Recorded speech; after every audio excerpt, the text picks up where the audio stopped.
Jaya TV உறவுகளுக்கு இனிய காலை வணக்கம். யோக பயிற்சிகளில் இதுநாள் வரையில் உடலியலை பற்றி முழுமையாக தெரிந்து கொண்டோம்.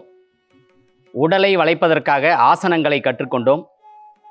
இனி உளவியலை பற்றி தெரிந்து கொள்ள இருக்கிறோம். மனோ தத்துவ இயல். உடலுக்கு பாஸாக செயல்படுவது மனம். இந்த உடலுக்கும் மனதிற்கும் பாஸாக செயல்படுவது உயிர். இன்று உளவியலை பற்றி அடிப்படைகளை தெரிந்து கொள்வோம். மனம் என்றால் என்ன? மனம் என்பது ஒரு எண்ணக் குவியல் என்று சொல்லலாம். எண்ணங்களின் அணிவகுப்பு. அதைதான் மனம் என்று வர்ணிக்கின்றோம். மனம் எப்படி உருவாகிறது? ஐம்புலன்கள் வழியாக மனம் உருவாகிறது.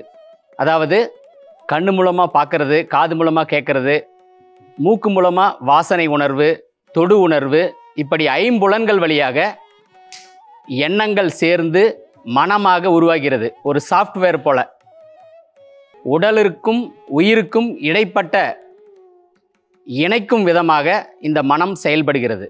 இந்த மனதின் இரு நிலைகள் இருக்கிறது.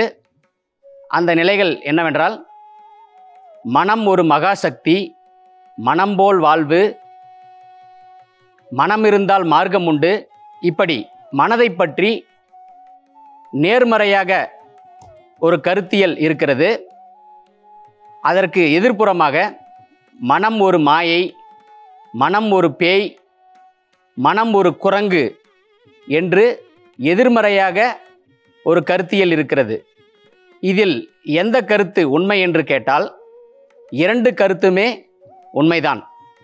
அதாவது மனம் பண்படாமல் பக்குவப்படாமல் இருந்தால் அது ஒரு குரங்கு போல செயல்படுகிறது.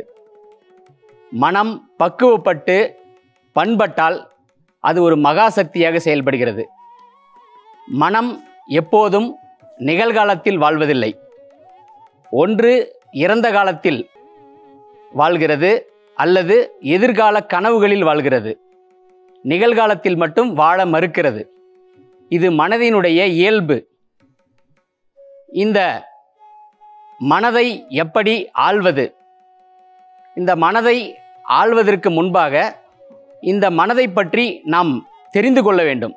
மனம் என்பது, அதாவது எண்ணங்களினுடைய சேர்க்கை என்று பார்த்தோம் அல்லவா? எண்ணம் போல் வாழ்வு என்று சொல்வார்கள். இந்த மனம் எல்லாவற்றையும் தன்னை நோக்கி இழுக்கும். அதாவது தனக்கு பிடித்தவற்றை மட்டுமே அடைய நினைக்கும், செய்ய நினைக்கும், விரும்பியவற்றை செய்ய நினைக்கும். மனதிற்கும் புத்திக்கும் வித்தியாசம் இருக்கிறது. புத்தி என்பது மனதினுடைய பண்பட்ட வடிவம். அதாவது கூர்மைப்படுத்தப்பட்ட மனம் புத்தியாக செயல்படுது. புத்தி பார்த்தீங்கன்னா நினைச்சதெல்லாம் செய்யாது, எது நல்லது கெட்டது என்று ஆராயும் தன்மையுடையது. இதுதான் மனதிற்கும் புத்திக்கும் உள்ள வித்தியாசம். எப்படி உள்மூச்சு இயங்குது, வெளிமூச்சு எப்படி இயங்குதுங்கிறத நம்ம மனக்கண்ணால் பார்க்க போகிறோம். அதுதான் இந்த பயிற்சி. முதல்ல ரெண்டு கையிலையும் சின்முத்திரை வச்சுக்கலாம். கண்களை மூடிக்கிட்டு முதல்ல உள்மூச்சை மட்டும் கவனிக்கலாம். வெளிமூச்சை பற்றி கவனம் தேவையில்லை. உள்மூச்சை மட்டும் நம்ம கவனிக்கலாம். எப்படி மூச்சு உள்முகமாக பயணம் பண்ணுதுங்கிறத கவனிக்க போகிறோம். கண்ணை முடிக்கலாம். இப்போது வெளிமூச்சில் மட்டும் கவனம் வைக்கலாம். இப்போ மூச்சு இழுக்கிறோம், அது தேவையில்லை. மூச்சு உள்ளே போகுது, வெளியே மூச்சு வரும்போது மட்டும் கவனிச்சு பாருங்க.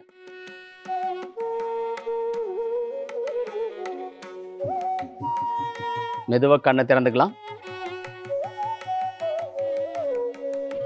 இதுதான் ஆனாபானா சதி பயிற்சி. இந்த பயிற்சி நம்ம செய்கிறதுனால என்ன பலன் அப்படின்னு பார்த்தீங்கன்னா, அதாவது மூச்சுக்கும் நம்ம மனசுக்கும் உள்ள நெருக்கத்தை நம்ம உணரலாம்.